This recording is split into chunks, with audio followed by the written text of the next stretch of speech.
अस्सलाम वालेकुम दोस्तों, कैसे हैं आप? उम्मीद करता हूँ कि आप खैरियत से होंगे।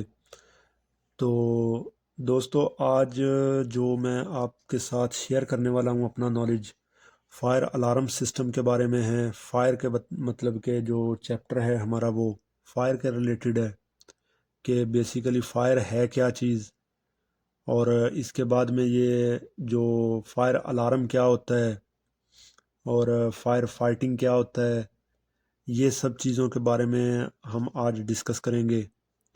तो एक्चुअली ये चैप्टर कुछ छोटा भी नहीं है और इतना बड़ा भी नहीं है, लेकिन इतना बड़ा भी नहीं है कि कोई 8-10 वीडियोस में ख़त्म हो, और इतना छोटा भी नहीं है कि कोई एक वीडियो के अंदर ख़त्म हो। तो इसलिए मैं जितना हो सकेगा आपको मैं डिटेल से इसको स्टेप बाय स्टेप और पार्ट्स के अंदर आपको बताऊंगा। तो चलते हैं हम इसके इसके साथ। तो एक्चुअल में फायर है क्या चीज़? जो फायर है, इसको हम कहते हैं कि the phenomenon of combustion manifested in lights, flame and heat. तो इसका जो है, अभी क्या इसका मकसद है, ये इसका मकसद ये है कि ये जो लाइट है, हमारी रोशनी जिसको हम कहते हैं, ठीक है। फ्लेम है, जैसे आग पकड़ने वाली, मतलब कि जो फ्लेम जिसको हम कहते हैं कि धमाके वाली। और उसके बाद में हम लोग हीट कहते हैं, गरमाइश। तो इसका ये तीनों के साथ ताल्लुक है कि तीनों में कोई दो चीज़ें मिलेंगी तो तब भी आपको ये मतलब कि हो सकती हैं, मतलब ये तीनों तीनों की तीनों चीज़ें हर टाइम में किसी न किसी जगह पे मौजूद रहती हैं और आपको ये आग लगने का सबब बन सकती हैं। तो अगर लाइट की मिकदार ज़्यादा होगी तो वो लाजमी आपको ख़राब करेगी कुछ ना कुछ है। अगर फ्लेमेबल जो धमाकेदार चीज़ है उसकी मिकदार आपके इर्द गिर्द ज़्यादा पड़ी हुई है, तो अचानक उधर लाइट की वजह से हीट हो गई तो उसके ऊपर अफेक्ट कर जाएगी। तो ऐसी चीज़ें जो हैं, तो आपको फायर को आग लगाने का जो जो सबब बनती हैं। तो इसलिए बहुत सारी जानें चली जाती हैं इसकी वजह से, क्योंकि हमारे माशरे में अवेयरनेस नहीं है। बहुत पहले होती थी स्कूल्स के अंदर, यूनिवर्सिटीज़ के अंदर बहुत पहले तरबियत होती थी। जो फायर फाइटर होते थे वो आते थे, आके बच्चों को तरबियत देते थे। जो सिविल डिफेंस होती हैं हर कंट्रीज़ के अंदर होती हैं, पाकिस्तान में भी है, यूएई में भी है, यूके में भी है, यूएसए में भी है, केएसए में भी है। इवन हर कंट्रीज़ के अंदर जो गवर्नमेंट के ऑर्गेनाइजेशन है वो इसके होते हैं इसमें। तो क्या चीज़ है कि सिविल डिफेंस के बहुत सारे मतलब के ऑफिसर आते थे स्कूलों में। वो लड़के हैं, लड़कियां हैं, सबको एक पीरियड होता था, 1 महीने के अंदर, 2 महीने के अंदर एक पीरियड मतलब लगाते थे, हाफ आवर का, 1 आवर का, जो जिसके अंदर बच्चों को तरबियत दी जाती थी कि अगर घरों में आग लग जाए तो आपने अपने घर वालों को और आपने खुद कैसे सेव होना है। लेकिन आजकल कुछ कहा नहीं जा सकता कि ऐसी तरबियत हैं या नहीं है। तो खैर, ये मकसद हमारा इंशाल्लाह, इसको भी हम बताएंगे आगे किसी न किसी वीडियोस में ज़रूर। इसके ऊपर भी हम ट्रेनिंग देंगे, ताकि अगर स्कूल्स के अंदर, यूनिवर्सिटीज़ के अंदर या घरों में किसी को अवेयरनेस नहीं है तो इसके लिए हम लाजमी एक वीडियो इंशाल्लाह बनाएंगे। तो और इससे बचने के लिए हमें क्या क्या चीज़ें मतलब के लगानी पड़ती हैं।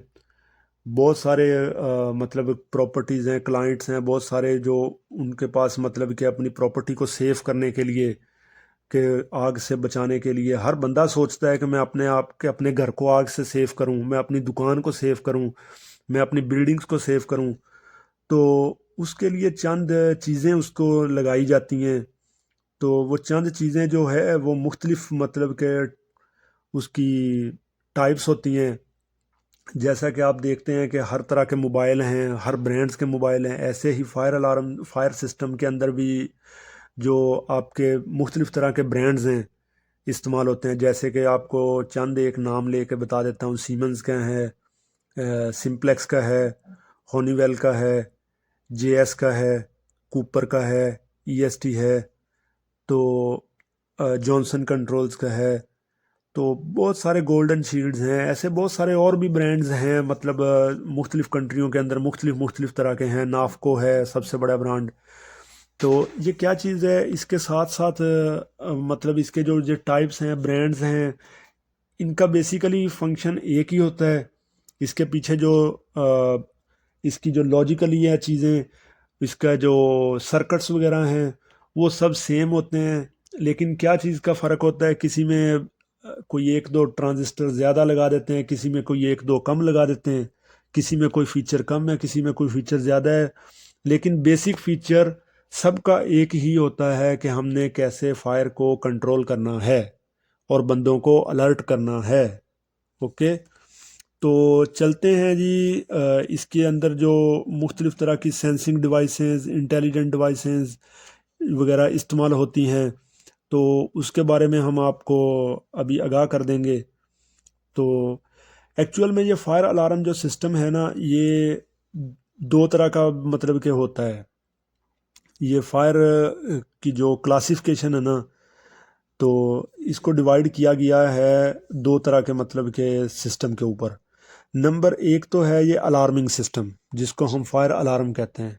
और नंबर दो है हमारा फायर फाइटिंग सिस्टम, कि एक ने हमें अलार्म दिया और दूसरे ने अपना अलार्म जो हम उसने हमें दिया है, और दूसरे सिस्टम जो फायर फाइटिंग सिस्टम है, उसने उसके साथ फाइट करके उसको बुझा दिया। तो मेरा ख्याल है कि आप थोड़ा अंडरस्टैंड होंगे होंगे कि एक चीज़ हमें अवेयर कर रही है, हमें अलर्ट कर रही है, और दूसरी चीज़ उसको बजा रही है, उसको मतलब कि वो कैसे भी करके उसको कंट्रोल कर रही है। ठीक है, तो हम अपने जो दोनों सिस्टम्स हैं, फायर फाइटिंग्स का और फायर अलार्म का, तो ये दोनों के अंदर कुछ चीज़ें कॉमन यूज़ होती हैं, कुछ डिवाइसें कॉमन यूज़ होती हैं, कुछ पैनल्स कॉमन यूज़ होते हैं।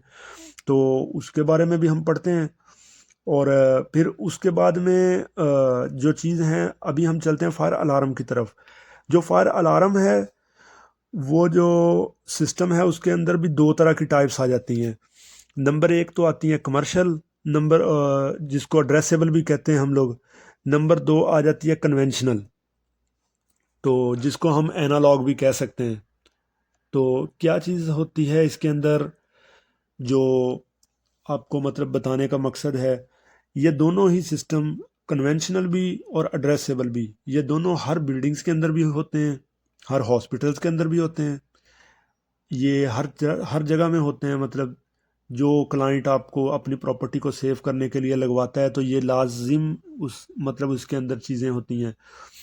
तो क्या चीज़ है कि जो एड्रेसेबल सिस्टम है, उसके अंदर जो डिवाइसें इस्तेमाल होती हैं और जो कमर्शियल के अंदर इस्तेमाल होती हैं, वो है कॉमन, लेकिन उनमें कुछ चीज़ों का फ़र्क है। जैसे कि कमर्शियल जो सॉरी कन्वेंशनल सिस्टम है, कन्वेंशनल सिस्टम के अंदर जो इस्तेमाल होती हैं, उसमें बाकी सारी चीज़ें कॉमन रहती हैं, लेकिन सिलेंडर्स होते हैं जो गैस के होते हैं, जो फोम के होते हैं, जिसको हम FM200 सिलेंडर्स के नाम से जानते हैं, तो उसके साइज़ बाद में अलग रहेंगे। हर एक के अपनी कैपेसिटी के हिसाब से, रूम की कैपेसिटी के हिसाब से डिज़ाइन किया जाता है कि कौन सा सिलेंडर कितने केजी का, कितनी कौन से रूम में रखना है, और ये चीज़ें जो डिपेंड करती हैं। और उसके बाद में ये कन्वेंशनल सिस्टम जो है, ये किधर यूज़ होता है, ये ज़्यादातर यूज़ होता है जी हमारा किसी बिल्डिंग्स के अंदर इलेक्ट्रिकल रूम, एमवी रूम, जो ELV के लो करंट के रूम होते हैं, LV रूम जिसको बोलते हैं।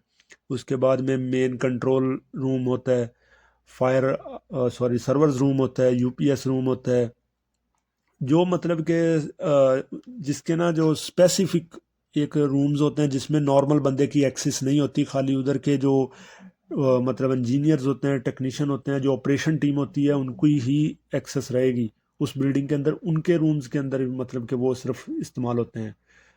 तो जो जो मतलब के यूज़ होते हैं ट्रांसफार्मर रूम्स के अंदर, जैसा कि जनरेटर रूम्स के अंदर, LV रूम्स के अंदर, MV रूम्स के अंदर, सर्वर रूम्स के अंदर, तो जिधर चिल्लर लगे होते हैं वो रूम के अंदर, तो ये चीज़ें सब उसी में होती हैं इस्तेमाल। तो अभी जो फायर अलार्म सिस्टम है, फायर अलार्म सिस्टम के अंदर इस्तेमाल होने वाली डिवाइसेस डिफरेंट टाइप्स की होती है। We have different types of devices in both system. and commercial and addressable and conventional system. So number first, smoke detector, जिसको हम एसडी के नाम से भी जानते हैं, जिसको हम स्मोक डिटेक्टर कहते हैं, एसडी भी कह सकते हैं सिंपली। हीट डिटेक्टर, जिसको हम एचडी कह सकते हैं। तो अभी ये आप इधर भी कंफ्यूज हो गए होंगे कि ये अलग अलग क्यों हैं। ये अलग अलग भी भाई आती हैं और कॉम्बो भी आती हैं। जो कॉम्बो आती हैं वो किधर यूज़ होती हैं, नेक्स्ट वीडियो में आपसे डिस्कस करेंगे। जो अलग अलग आती है वो किस टाइप्स में यूज़ होती हैं वो भी आपको अगली जगह में बताएंगे हम। उसके बाद मैंने नंबर चलते हैं जी, 3 नंबर पे है जी हमारे पास पुल स्टेशन। ठीक है, इसका यूज़ किस जगह में है ये भी डिटेल से बताएंगे। फिर टेलीफोन जैक इस्तेमाल होते हैं। फिर साउंडर्स, स्ट्रोब लाइट इस्तेमाल होती हैं। फिर साउंडर फ्लैशर इस्तेमाल होते हैं, अकेले साउंडर्स इस्तेमाल होते हैं। फिर हमारे पास मॉनिटर मॉड्यूल इस्तेमाल होते हैं, जिसको हम एम कहते हैं। फिर हमारे पास कंट्रोल मॉड्यूल इस्तेमाल होते हैं इंटरफेस के लिए, जिसको हम सीएम कहते हैं शॉर्टकट में। फिर हमारे पास लाइट इंडिकेशन वाली जो डिवाइसेस होती हैं, लाइट इंडिकेटर उसको कहते हैं, लाइट इंडिकेटर डिटेक्टर होते हैं, जो कि वो भी आपको अगली वीडियो में भी इसको तफसीलन डिस्कस करेंगे। फिर हमारे पास फायर स्पीकर होते हैं, वो क्यों इस्तेमाल होते हैं वो भी आपको बताएंगे। अच्छा जी, फिर हमारे पास डक्ट डिटेक्टर इस्तेमाल होते हैं। फिर हमारे पास जो है प्रेशर और फ्लो स्विच को कंट्रोल करने के लिए स्विच लगाए जाते हैं, जो पानी के प्रेशर को कंट्रोल करते हैं, जो उसके फ्लो को मतलब के कंट्रोल करते हैं कि नॉर्मल हालत में उसका कितना फ़्लो होना चाहिए। वो सारी डिस्कस हम आपको बताएंगे स्टेप बाय स्टेप। तो मैं उम्मीद करता हूँ कि आपको अभी तक की जो चीज़ है वो समझ आ गई होगी। ठीक है, फिर हम आपको ये चीज़ें भी बताएंगे कि एक लूप में हम लोग कितनी डिवाइसेस इस्तेमाल कर सकते हैं, इसकी टेस्टिंग, कमीशनिंग, ट्रबल शूटिंग, सब चीज़ों के ऊपर हम स्टेप बाय स्टेप डिस्कस करेंगे। और प्रैक्टिकली भी इंशाल्लाह मौका मिला तो आपको बताएंगे, क्योंकि ये सिस्टम ऐसा है कि इसको हम नॉर्मल बिल्डिंग जो ऑलरेडी रनिंग है उसके अंदर हम इसको आपको टेस्ट करके या आपको नहीं बता सकते। तो इसको हम लोग जब प्रोजेक्ट चल रहा होता है ना, on going project, on going stage होती है जो, उस पे हम लोग इसको मतलब टेस्ट भी करते हैं, उस पे हमारी ट्रबल शूटिंग भी आती है। फिर उस पे हमने सारी उसको एड्रेसेबल करना होता है। उसकी जो शीट बनानी होती है, लॉग शीट बनानी होती है कि ये कौन सा डिटेक्टर किधर यूज़ किया है, कौन सा स्मोक डिटेक्टर किधर है, कौन सा हीट है, क्या चीज़ है, ये किसके लिए, ये सारी चीज़ें उधर हम लोग मेंशन करते हैं ऑन गोइंग प्रोजेक्ट में। तो ऑन गोइंग प्रोजेक्ट में जो चीज़ है वो ज़्यादा यूज़ होती हैं, तो मतलब कि उसका पता भी ज़्यादा चलता है।